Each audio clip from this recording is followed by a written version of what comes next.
Welcome. This is lecture 16, and this is the final lecture in this course on computational commutative algebra.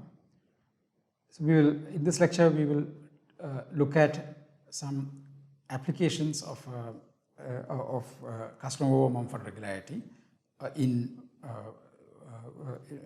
a problem that would be stated without any reference to any.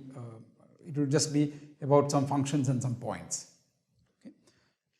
So what is the question that we want to understand? So throughout this lecture, K is algebraically closed.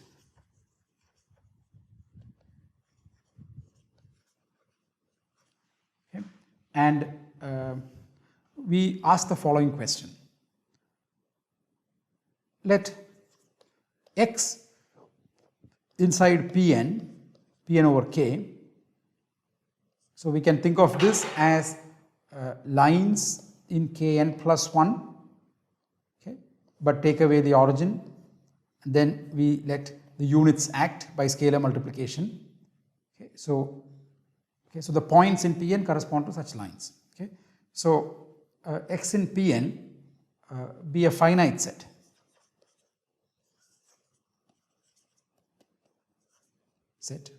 Let's say M is the cardinality of x. So we take m distinct points in Pnk, okay, and we ask when does x impose independent conditions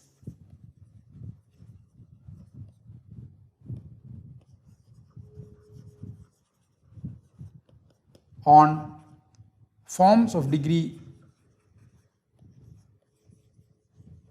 d. Okay. So what does this mean? So the question, okay, what does the question mean? So if you think about the, so we consider the polynomial ring in n plus 1 variables. Okay. It is a proj of this ring. Well, the way we wrote proj here means the points that correspond to the maximal prime ideals that are not the homogeneous prime ideals that are maximal with respect to the property that they are properly inside the homogeneous maximal ideal. Okay. So a point, so that, I mean, we did, so if you have a point which is a0, so points inside here will be actually equation in Kn plus 1 it would just be given by a whole line. So we can just write down the slope of the line like this. We actually don't care about the actual values of a0. We only care about the ratio of these numbers. Okay, because if there is a b0, b1, that would be the same point if one can be obtained from the other by multiplication by a non-zero element in K. Okay, so this is so this is the point inside Pn, that is the image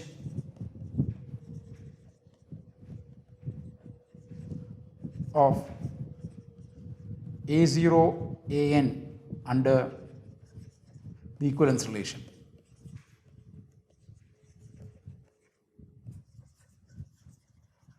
Okay, so this is the equivalence class of this point. Okay, so points in Pn are not actual n plus 1 tuples. They are n plus 1 tuples with an identification. The identification is that two n plus 1 tuples are considered to be the same if one is obtained by the other by a multiplication by a non-zero element of K. Okay, so this one corresponds to the point, the maximal ideal, okay, in this thing, which is, so let's assume for simplicity that, I mean, not all of them can be 0. Okay, so let's assume for simplicity that I is the minimum, or let's call it J is the minimum I such that AI is non-zero. Okay, because we are worried about ratios, whether AI is non-zero doesn't depend on which point we take in the equivalence class. Okay, so AI is non-zero, and then we can write, so then A0, A1 up to AN this point is also the same point as 0, 0 all the way up to 0 up to this is up to j minus 1. Then we can put a 1 here by factoring out this thing, and then a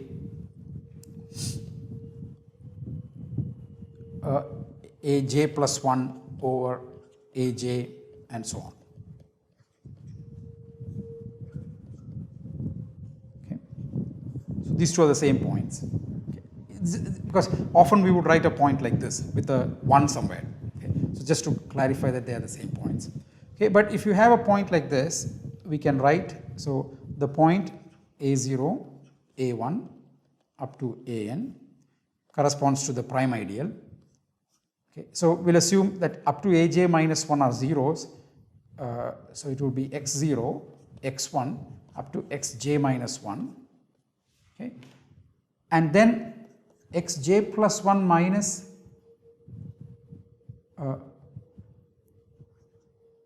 aj, xj plus 1 xj. Okay. Again, what matters is the ratio, which it is clear from this. Okay. This just says xj plus 1 is aj plus 1 over aj of xj, and that's exactly this ratio. Okay. And then so on, xn minus,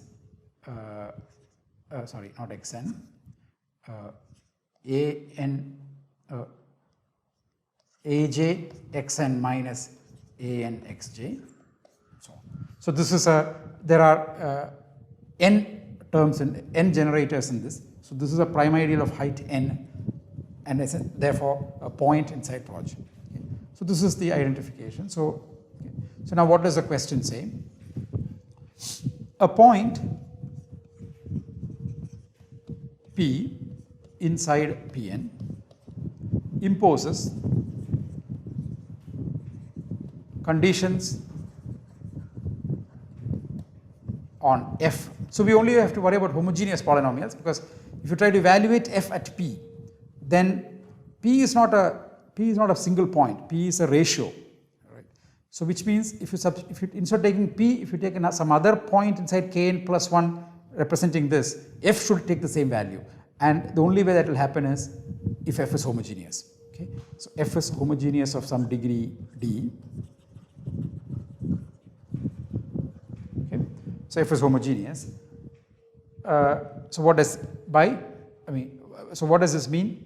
That is the coefficient, so imposes conditions by vanishing, imposes conditions based on vanishing.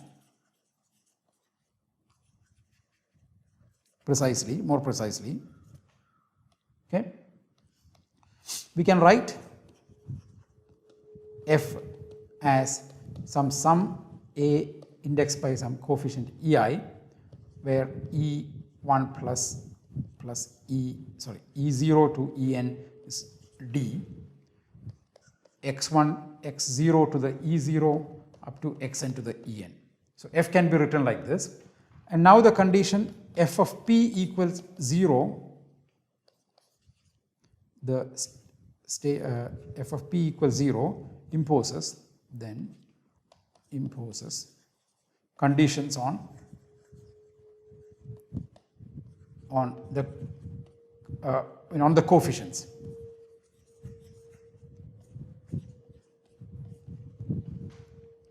Okay, so let's look at this. So each point will impose some condition, and the question therefore is, when does x impose independent conditions on forms of degree d? Okay, so let's look at what this means. Okay, so it's easy to do an example in P2. So the corresponding ring is K, X, Y, Z. Okay. If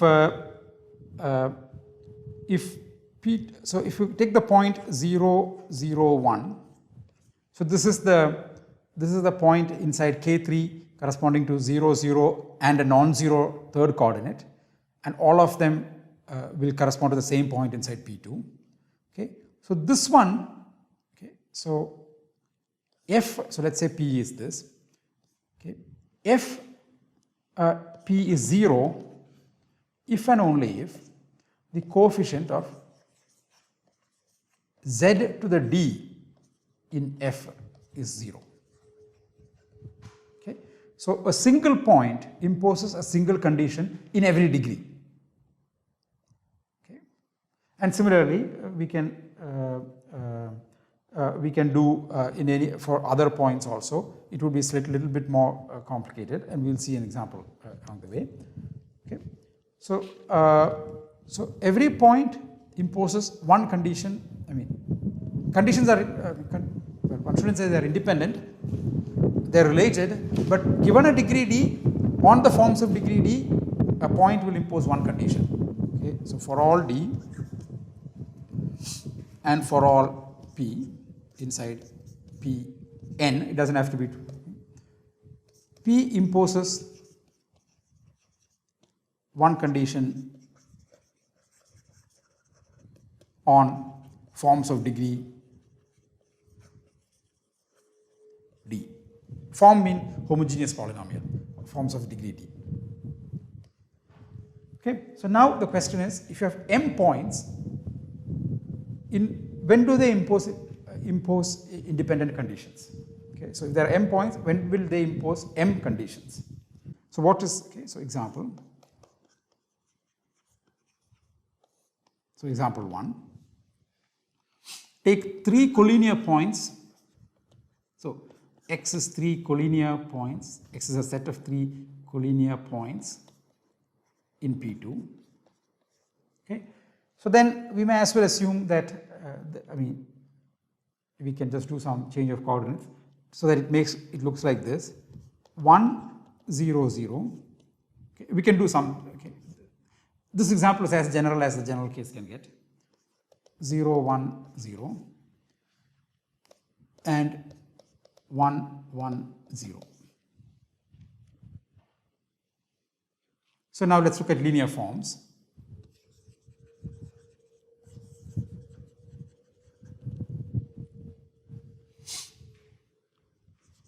Ax plus by plus, so we'll write the way, this is in P2, so we'll write the ring as xyz, not x1, x2, x0, x2, x1, x2.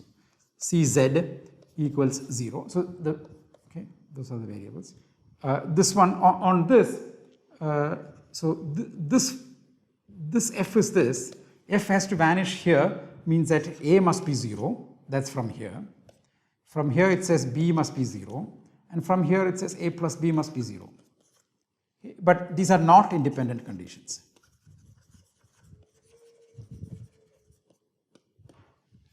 Okay.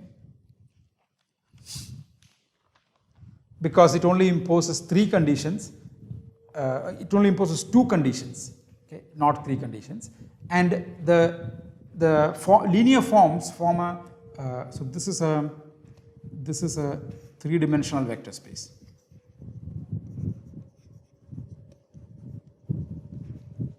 Okay. Now we can look at a different example. Example 2.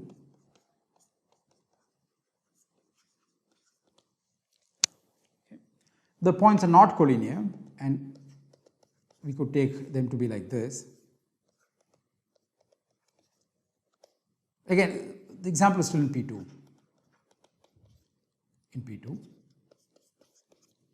Okay. And if you look at f, which is ax plus by plus cz, it imposes 3 conditions. It says a must be 0, b must be 0, and c must be 0. So 3 independent conditions.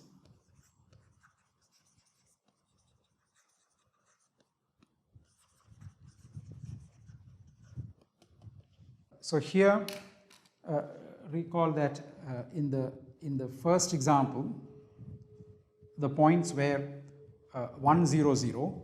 So that corresponds to vanishing of y and z. This corresponds to vanishing of x and z, and that corresponds to the vanishing of z and x being equal to y. This is J1. Intersect the ideal of yz, xz, and x minus y, z. X minus y is to set that x is equal to y. So this is the ideal of the first point, this is the ideal of the second point, this is the ideal of the third point, 1, 1, 0. Okay, so we intersect that and then we get Z and this one. Okay, so the ideal is this. In the next example, the ideals are, this is y, z, this is defined by y comma z, this is defined by x comma z, and this is defined by x comma y. Okay, so those are these three, x comma z, x comma y, and y comma z, not in that same order, but these three. And we ask Macaulay to intersect, and that would give the ideal of, in the first example, the ideal of that set of points is this. Second example, the ideal set of points is this. Okay. So the ideals do look slightly different. Collinear means that there is a linear form in that ideal. Okay. So it's a linear form and a quadric and a cubic, and here there are three quadrics. Okay. So we ask for the resolution of J1 and resolution of, R mod J1 and R mod J2, so that we will look proposition. M points, so x which is M points, impose independent conditions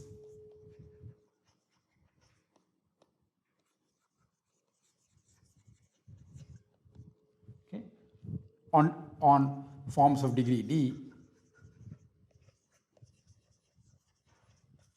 if and only if rank, the Hilbert function of R mod I in degree D is n.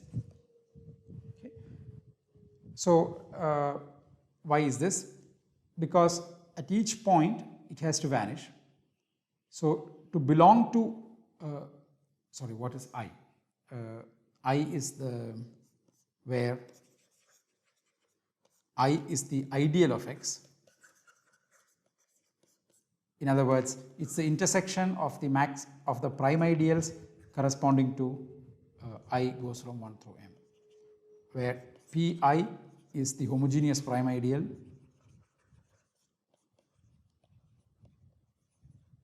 corresponding to point I in x. So x contains m points, so there are m prime ideals, intersect them, so that is the ideal I, and then rank of this Hilbert function is what we want here. So that is because the question is what sort of f will belong to I. So that's what impose conditions, independent conditions mean. So it is the checking of this Hilbert function that is required. This problem now has been translated to a problem about Hilbert function. Okay. And just another observation which we rehash in various things. Hilbert polynomial of R mod I is m, which is the number of points in x, times P0. P0 is the Hilbert polynomial of a single point. Okay, that polynomial, the constant polynomial, x choose 0. Okay, so Hilbert polynomial is this. Okay, so therefore, putting these two together from the previous lecture, the conclusion is that if D is so corollary, D is greater than the regularity of R mod I, okay, then x imposes, I is the ideal of x, x imposes independent conditions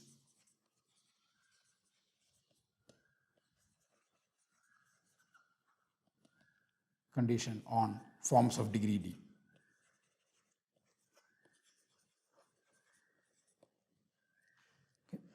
Okay. In order to vanish there, it would impose conditions, and the complement will also have the same.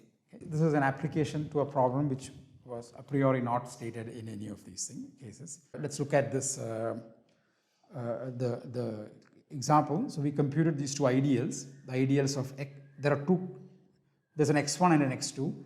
x1 is these 3 points and x2 is these 3 points. So in x1, that's the ideal. Okay. In x2, this is the ideal. So their generating sets look different. So we ask for its resolution. This is for J1. It has this is just the R. Okay, so it has a linear form and a cubic. Okay, and a second, this is 1. In the other case, it has 3 quadratics and 1 linear syzygy among them. So the regularities are different. Regularity for the 3 collinear points is 2. Not the collinear points. Regularity of R mod I, where I is the ideal of 3 collinear points, is 2. Well, regularity of R mod I, where I is the ideal of the 3 non-collinear points, is 1. Okay, so the regularities are different. So from the proposition, so we'll come back to this in a minute. From the proposition, we know that the Hilbert function has to agree. So the Hilbert polynomial is 3, the constant 3. Okay, so Hilbert function has to become 3 after regularity. So let's look at these 2 cases. Okay, so this is degree 0. So I'm just applying for the integers I from 0 through 9, both included, Hilbert function of R mod J1 in degree I. Okay, so if I is 0, it's just a field, both cases it is 1. If I is 1, then J1 contains a linear form, so the quotient has only dimension 2. Here, J2 doesn't contain a linear form, so the quotient has dimension 3. And then for all higher things, it is 3. Okay, so in both cases, we notice that even before we attain the regularity, the Hilbert function has attained the Hilbert polynomial. Because here it's regularity, here this is degree 1, but the proposition we proved said if degree is greater than regularity, but regularity is also 1. Similarly here, the regularity is 2, but already at degree 2 itself, Hilbert function has agreed with Hilbert polynomial. So this can happen. The proposition only said that if you go past the regularity, the function agrees with the polynomial. So that we see from here. Okay. So why is it that this has agreed a little earlier? In these 2 examples, you can work it out, and I will spell it out how to do it in an exercise. Okay. So that estimate which said d greater than regularity is slightly loose in these examples, and we'll see why it is loose. Okay. So this is the end of the course.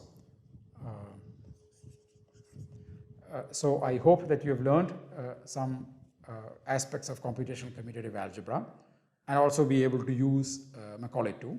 And hopefully you can use, this will help you to use some other programs which also have its own, like Singular and Cocoa, which also have, and perhaps others also, which also have their own advantages. And so we, as I mentioned at the beginning, many of the theorems that we proved, we didn't prove it in the most general form, or for some theorems we chose we purposely chose a roundabout route so that we become familiar with computational ideas behind computations, Grosvenor basis, or being able to use Macaulay to sort of explore. Okay. So thank you for listening to me in this course.